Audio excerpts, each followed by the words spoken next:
माता की, भारत माता की। अमरावती आणि वर्ध्यासह महाराष्ट्रातील तमाम नागरिकांना माझा नमस्कार।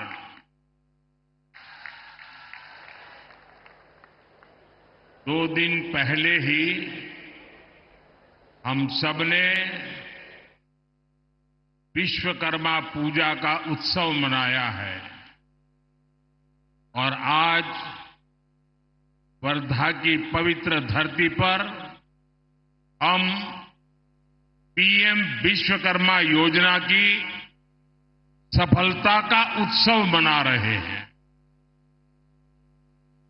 आज ये दिन इसलिए भी खास है क्योंकि 1932 में आज ही के दिन महात्मा गांधी जी ने अस्पृश्यता के खिलाफ अभियान शुरू किया था। ऐसे में विश्वकर्मा योजना के 1 साल पूर्ण होने का ये उत्सव विनोबा जी की ये साधना स्थली, महात्मा गांधी जी की कर्मभूमि, वर्धा की ये धरती, ये उपलब्धि और प्रेरणा का ऐसा संगम है जो विकसित भारत के हमारे संकल्पों को नई ऊर्जा देगा। विश्वकर्मा योजना के जरिए हमने श्रम से समृद्धि, इसका कौशल से बेहतर कल का जो संकल्प लिया है, वर्धा में बापू की प्रेरणाएं हमारे उन संकल्पों को सिद्धि तक ले जाने का माध्यम बनेगी। मैं इस योजना से जुड़े सभी लोगों, देश भर के सभी लाभार्थियों को इस अवसर पर बधाई देता हूं। साथियों, आज अमरावती में पीएम मित्र पार्क की आधारशिला भी रखी गई है। आज का भारत अपनी टेक्सटाइल इंडस्ट्री को वैश्विक बाजार में टॉप पर ले जाने के लिए काम कर रहा है। देश का लक्ष्य है भारत की टेक्सटाइल सेक्टर के हजारों वर्ष पुराने गौरव को पुनर्स्थापित करना। अमरावती का पीएम मित्र पार्क इसी दिशा में एक और बड़ा कदम है। मैं इस उपलब्धि के लिए भी आप सभी को बहुत बहुत शुभकामनाएं देता हूं। साथियों, हमने विश्वकर्मा योजना की पहली वर्षगांठ के लिए महाराष्ट्र को चुना। हमने वर्धा की इस पवित्र धरती को चुना क्योंकि विश्वकर्मा योजना केवल सरकारी प्रोग्राम भर नहीं है। ये योजना भारत के हजारों वर्ष पुराने कौशल को विकसित भारत के लिए इस्तेमाल करने का एक रोड मैप है। आप याद करिए, हमें इतिहास में भारत की समृद्धि के कितने ही गौरवशाली अध्याय देखने को मिलते हैं। इस समृद्धि का बड़ा आधार क्या था? उसका आधार था हमारा पारंपरिक कौशल, उस समय का हमारा शिल्प, हमारी इंजीनियरिंग, हमारा विज्ञान इस दुनिया में के सबसे बड़े वस्त्र निर्माता थे। हमारा धातु विज्ञान, हमारी मेटलर्जी भी विश्व में बेजोड़ थी। उस समय के बने मिट्टी के बर्तनों से लेकर भवनों की डिजाइन का कोई मुकाबला नहीं था।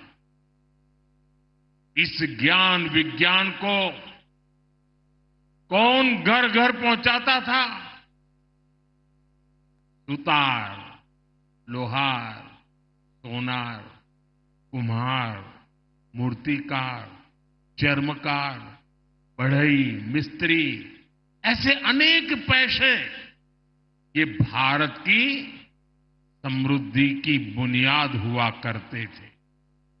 इसलिए गुलामी के समय में अंग्रेजों ने इस स्वदेशी हुनर को समाप्त करने के लिए भी अनेकों साजिशें की।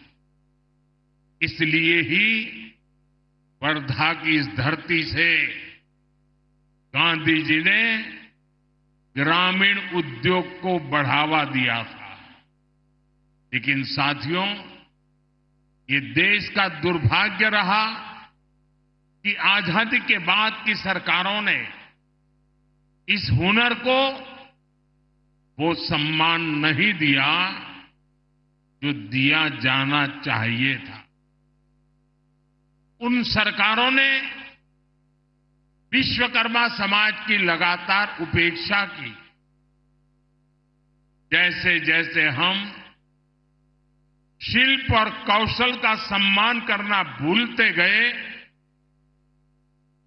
भारत प्रगति और आधुनिकता की दौड़ में भी पिछड़ता चला गया। साथियों, अब आजादी के 70 साल बाद हमारी सरकार ने इस परंपरागत कौशल को नई ऊर्जा देने का संकल्प लिया। इस संकल्प को पूरा करने के लिए हमने पीएम विश्वकर्मा जैसी योजना शुरू की। विश्वकर्मा योजना की मूल भावना है सम्मान, सामर्थ्य और समृद्धि, यानी पारंपरिक हुनर का सम्मान, कारीगरों का सशक्तिकरण और विश्वकर्मा बंधुओं के जीवन में समृद्धि, ये हमारा लक्ष्य है। और साथियों, विश्वकर्मा योजना की एक और विशेषता है, जिस स्केल पर, जिस बड़े पैमाने पर इस योजना के लिए अलग अलग विभाग एकजुट हुए हैं, ये भी अभूतपूर्व है। देश के 700 से ज्यादा जिले, देश की 2.5 लाख से ज्यादा ग्राम पंचायत, देश के 5,000 शहरी स्थानीय निकाय, ये सब मिलकर इस अभियान को गति दे रहे हैं। इस एक वर्ष में ही 18 अलग अलग पैसों के 20 लाख से ज्यादा लोगों को इससे जोड़ा गया। सिर्फ साल भर में ही 8 लाख से ज्यादा शिल्पकारों और कारीगरों को स्किल ट्रेनिंग, स्किल अपग्रेडेशन मिल चुकी है। अकेले महाराष्ट्र में ही 60,000 से ज्यादा लोगों को ट्रेनिंग मिली है। इसमें कारीगरों को मॉडर्न मशीनरी और डिजिटल टूल्स जैसी नई टेक्नोलॉजी भी सिखाई जा रही है। अब तक 6.5 लाख से ज्यादा विश्वकर्मा बंधुओं को आधुनिक उपकरण भी उपलब्ध कराए गए हैं। इससे उनके उत्पादों की क्वालिटी बेहतर हुई है, उनकी उत्पादकता बढ़ी है। इतना ही नहीं, हर लाभार्थी को 15,000 रुपये का ई-वाउचर दिया जा रहा है। अपने व्यवसाय को आगे बढ़ाने के लिए बिना गारंटी के 3 लाख रुपये तक लोन भी मिल रहा है। मुझे खुशी है कि 1 साल के भीतर भीतर विश्वकर्मा भाई बहनों को 1400 करोड़ रुपए का लोन दिया गया है। यानी विश्वकर्मा योजना हर पहलू का ध्यान रख रही है। तभी तो ये इतनी सफल है, तभी तो ये लोकप्रिय हो रही है। और अभी हमारे जीतन राम मांझी जी प्रदर्शनी का वर्णन कर रहे थे। मैं प्रदर्शनी देखने गया था। मैं देख रहा था कितना अद्भुत काम परंपरागत रूप से हमारे यहां लोग करते हैं। और जब उनको नए आधुनिक टेक्नोलॉजी टूल मिलते हैं, ट्रेनिंग मिलते हैं, उनको अपना कारोबार बढ़ाने के लिए सीड मनी मिलता है, तो कितना बड़ा कमाल करते हैं वो अभी मैं देख के आया हूं। और यहां जो भी आप आए हैं ना, मेरा आपसे भी आग्रह है कि आप ये प्रदर्शनी जरूर देखें।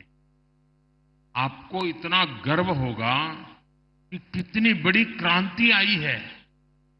साथियों, हमारे पारंपरिक कौशल में सबसे ज्यादा भागीदारी एससी, एसटी और ओबीसी समाज के लोगों की रही है।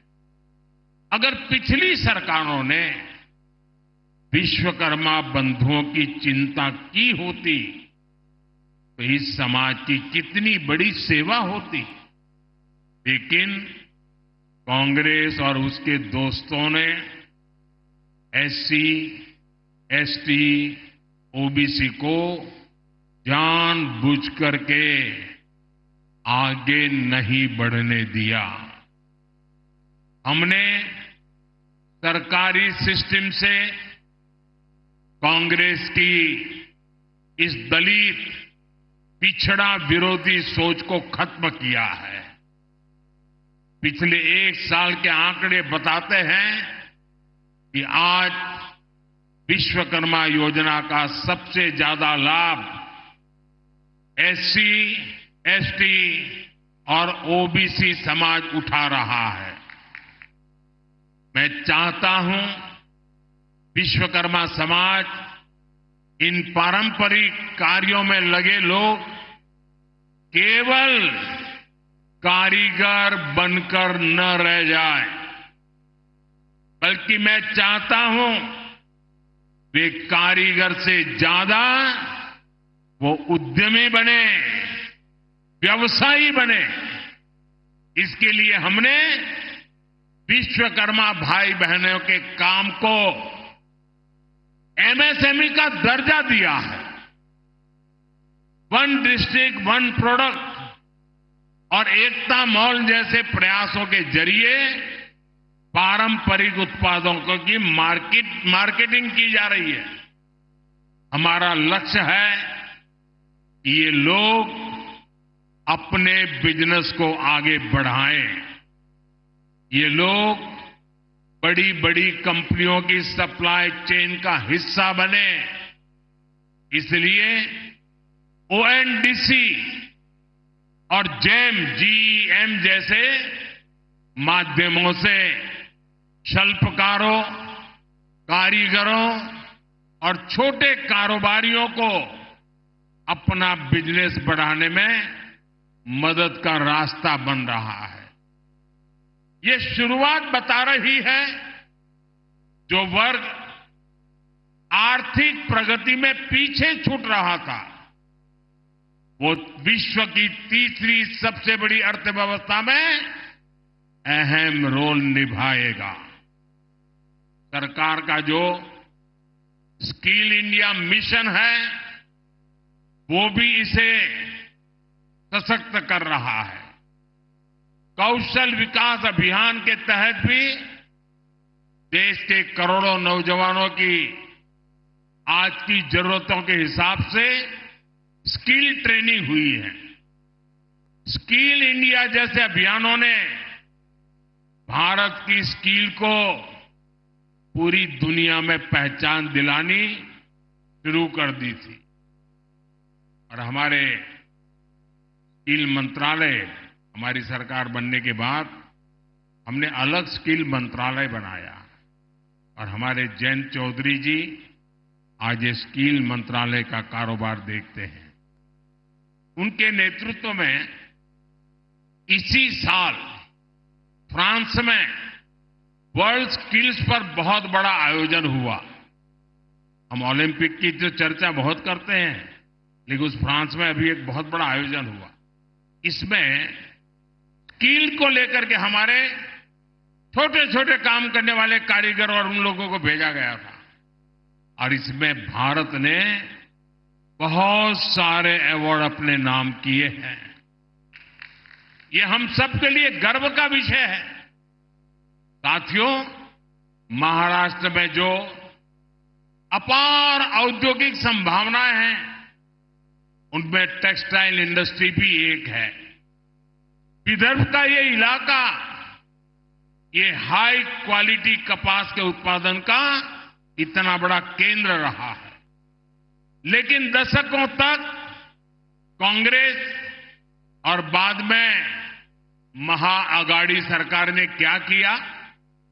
उन्होंने कपास को महाराष्ट्र के किसानों की ताकत बनाने की जगह उन किसानों को बदहाली में धकेल दिया। ये लोग केवल किसानों के नाम पर राजनीति और भ्रष्टाचार करते रहे। समस्या का समाधान देने के लिए काम तब तेजी से आगे बढ़ा जब 2014 में देवेंद्र फडणवीस जी की सरकार बनी थी। तब अमरावती के नांदगांव खंडेश्वर में टेक्सटाइल पार्क का निर्माण हुआ था। आप याद करिए, तब उस जगह के क्या हाल थे। कोई उद्योग वहां आने को तैयार नहीं होता था, लेकिन अब वही इलाका महाराष्ट्र के लिए बड़ा औद्योगिक केंद्र बनता जा रहा है।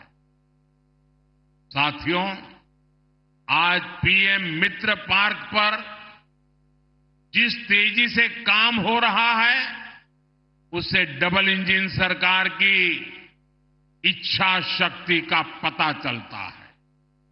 हम देश भर में ऐसे ही 7 पीएम मित्र पार्क स्थापित कर रहे हैं। हमारा विजन है farm to fibre, fibre to fabric, fabric to fashion, fashion to foreign. यानी विदर्भ के कपास से यही हाई क्वालिटी फैब्रिक बनेगा और यहीं पर फैब्रिक से फैशन के मुताबिक कपड़े तैयार किए जाएंगे। ये फैशन विदेशों तक एक्सपोर्ट होगा। इससे किसानों को खेती में होने वाला नुकसान बंद होगा, उन्हें उनकी फसल की अच्छी कीमत मिलेगी, उसमें वैल्यू एडिशन होगा। अकेले पीएम मित्र पार्क से ही यहां 8 से 10,000 करोड़ रुपए के निवेश की संभावना है। इससे विदर्भ और महाराष्ट्र में युवाओं के लिए रोजगार के 1 लाख से ज्यादा नए अवसर बनेंगे। यहां दूसरे उद्योगों को भी बढ़ावा मिलेगा। नई सप्लाई चेन्स बनेगी, देश का निर्यात बढ़ेगा, आमदनी बढ़ेगी। और भाई और बहनों, इस औद्योगिक प्रगति के लिए जो आधुनिक इंफ्रास्ट्रक्चर और कनेक्टिविटी चाहिए, महाराष्ट्र उसके लिए भी तैयार हो रहा है। नए हाईवेज, एक्सप्रेसवेज, समृद्धि महामार्ग, वाटर और एयर कनेक्टिविटी का विस्तार, महाराष्ट्र नई औद्योगिक क्रांति के लिए कमर कस चुका है। साथियों, मैं मानता हूं महाराष्ट्र की बहुआयामी प्रगति का अगर कोई पहला नायक है तो वो है यहां का किसान। जब महाराष्ट्र का, विदर्भ का किसान खुशहाल होगा, तभी देश भी खुशहाल होगा। इसलिए हमारी डबल इंजन सरकार मिलकर किसानों की समृद्धि के लिए काम कर रही है। आप देखिए, पीएम किसान सम्मान निधि के रूप में केंद्र सरकार 6,000 रुपये किसानों के लिए भेजती है। महाराष्ट्र सरकार उसमें 6,000 रुपया और मिलाती है। महाराष्ट्र के किसानों को अब 12,000 रुपया सालाना मिल रहा है। फसलों के नुकसान की कीमत किसान को न चुकानी पड़े, इसके लिए हमने 1 रुपये में फसल बीमा देना शुरू किया है। महाराष्ट्र की एकनाथ शिंदे जी की सरकार ने किसानों का बिजली बिल भी 0 कर दिया है। इस क्षेत्र में सिंचाई की समस्या के समाधान के लिए हमारी सरकार के समय से ही कई प्रयास शुरू हुए थे, लेकिन बीच में ऐसी सरकार आ गई जिसने सारे कामों पर ब्रेक लगा दिया। इस सरकार ने फिर से सिंचाई से जुड़े प्रोजेक्ट्स को गति दी है। इस क्षेत्र में करीब 85,000 करोड़ रुपए की लागत से वैनगंगा, नलगंगा नदियों को जोड़ने की परियोजना को हाल ही में मंजूरी दी गई है। इससे नागपुर, वर्धा, अमरावती, यवतमाल, अकोला, बुल्डाना, इन 6 जिलों में 10 लाख एकड़ जमीन पर सिंचाई की सुविधा मिलेगी। साथियों, हमारे महाराष्ट्र के किसानों की जो मांगे थी, उन्हें भी हमारी सरकार पूरा कर रही है। प्याज पर एक्सपोर्ट टैक्स 40% से घटाकर 20% कर दिया गया है। खाद्य तेलों का जो आयात होता है, उस पर हमने 20% टैक्स लगा दिया है। रिफाइंड सोयाबीन, सूर्यमुखी और पाम ऑयल पर कस्टम ड्यूटी को 12.5% से बढ़ाकर 32.5% कर दिया है। इसका बहुत फायदा हमारे सोयाबीन उगाने वाले किसानों को होगा। जल्द ही इन सब प्रयासों के परिणाम भी हमें देखने को मिलेंगे, लेकिन इसके लिए हमें एक सावधानी भी बरतनी होगी। जिस कांग्रेस पार्टी और उसके दोस्तों ने किसानों को इस हालत में पहुंचाया, बर्बाद किया, हमें उन्हें फिर मौका नहीं देना है। क्योंकि कांग्रेस का एक ही मतलब है, झूठ, धोखा और बेईमानी। इन्होंने तेलंगाना में चुनाव के समय किसानों से लोन माफी जैसे बड़े बड़े वादे किए, लेकिन जब इनकी सरकार बनी तो किसान लोन माफी के लिए भटक रहे हैं। कोई उनकी सुनने वाला नहीं है। महाराष्ट्र में हमें इनकी धोखेबाजी से बचकर रहना है। साथियों, आज जो कांग्रेस हम देख रहे हैं, ये वो कांग्रेस नहीं है जिससे कभी महात्मा गांधी जी जैसे महापुरुष जुड़े थे। आज की कांग्रेस में देशभक्ति की आत्मा दम तोड़ चुकी है। आज की कांग्रेस में नफरत का भूत दाखिल हो गया है। आप देखिए, आज कांग्रेस के लोगों की भाषा, उनकी बोली विदेशी धरती पर जाकर उनके देश विरोधी एजेंडे, समाज को तोड़ना, देश को तोड़ने की बात करना, भारतीय संस्कृति और आस्था का अपमान करना, ये वो कांग्रेस है जिसे टुकड़े टुकड़े गैंग और अर्बन नक्सल के लोग चला रहे हैं। आज देश की सबसे बेईमान और सबसे भ्रष्ट कोई पार्टी है तो वो पार्टी कांग्रेस पार्टी है। देश का सबसे भ्रष्ट परिवार कोई है तो वो कांग्रेस का शाही परिवार है।